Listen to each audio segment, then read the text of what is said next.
анашым. Жұлдызым менің келе ғой, қызым менің. Не істеп жатсың сен? Мен құрақ тігіп жатырмын. Мінекей. Қандай әдемі, құрақың не ол? Құрақ дегеніміз біздің қазақ халқының қол өнері, балам. Әдемі ме? Саған ұнады ма? Иә. Мен саған үйретейін ба осы құрақтың қалай тігілуін? Үйретші. Жақсы, үйретейін. Бұл құрақ ши құрақ деп аталады. Осы құрақты тігіп, және де басқа құрақтардың қалай тігілу жолын, қию жолын мен саған үйретейін, балам. Қызым, өзің айтқандай, ши құрақтың қалай құралу жолын үйретейін саған, балапаным менің. Ши құрақты біздер неше түрлі тауардың қиындысынан тігеміз. Көрдің ғой, балам, осылай етіп қиып аламыз ұзыннан. Содан кейін осылай етіп ши құрақ қылып бір-біріне құрау арқылы біздер тігеміз. Бұл құрандылардан мынандай сумке тігуге болады, бір-біріне жалғап. Мынандай 8 жапырақ көрпе де тігуге болады. Негізінде бізде қазақта қонақжай халықпыз ғой. Үйге қонақ шақырғанды жақсы көреміз, балам. Сол кезде төрге жаятын көрпе есебінде сыйлы қонақтарымызға да жаямыз. Әрбір қазақтың өнерінің өзінің мәні, мағынасы бар.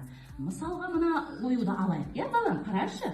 Мына оюда қошқар мүйіз бейнеленген. Ал қошқар мүйіз қазақтың байлықтың нышаны, бірліктің, берекенің нышаны болып табылады. Осы, қарашы қызым, осы қошқар мүйізді қалай істеу керегін көрсетейін бе саған? Ең алдымен осы қошқар мүйізді істеу үшін біздер мынандай қағаз алып аламыз. Мынандай бір 4 бұрышты қағаз аламыз, иә? Сосын 4 бұрышты қағазды осылай бүктеу арқылы біздер қағазға оюымызды ойып аламыз, бала. Осылай мен салып қойдым. Осылай етіп ойып аламыз. Сосын бұл қошқар мүйізді қиып аламыз.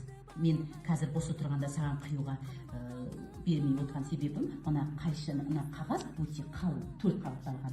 Сол себепті саған қиюға бермей отырмын, иә? Мен қазір саған өзім көрсетемін, және соңғы оңай жерін мен саған қиғызамын. Жақсы ма, балам? Өйткені сен әлі бұндай қалың қағазды қиюға қолыңның күші келмеуі мүмкін, иә, балам? Міне, осылай етіп қиямыз. Енді сен қалғанын қиып көрші, қызым. Мына қайшыны саған қолдануға болмайды, өйткені бұл өте үшкір қайшы. Әрине, сенің өзіңнің қайшыңды аламыз. Қайшыны міндетті түрде осындай басындағы қақпағын жауып қою керек пайдаланғаннан кейін, ол бізге зияны тимес үшін, балам? Жақсы, келші, мынаны қишы. Мынаны бүйтіп қиды, енді былай қишы. Қия ғой. Қолының күші келеді ме, балам? Өте тамаша. Өте тамаша, керемет. Енді осы қиған оюымызды, қошқар мүйізімізді ашып көрейікші, не болды екен. Қане, қызым, қайшыңды қақпағын жауып алып қой, балам. Керемет, мына жерге қой. Қарашы, бізді қошқар мүйізіміз шықты ма?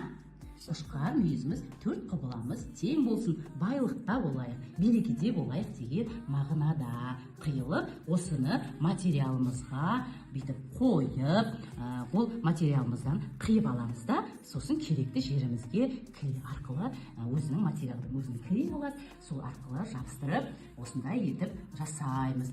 Мінекей, неше түрлі, көрдің ғой, неше түрлі құрақтар бар, осындай неше түрлі заттарды дайындауға болады, балам. Саған ұнады ма? Қызым, құрақтың қалай жасалу жолын мен саған үйреттім. Сен үйрене алдың ба? Иә, анашым, рахмет саған. Алтыным сол. Сен де өзгесін осындай құрақтарды жаса. Жақсы ма, балам? Жақсы.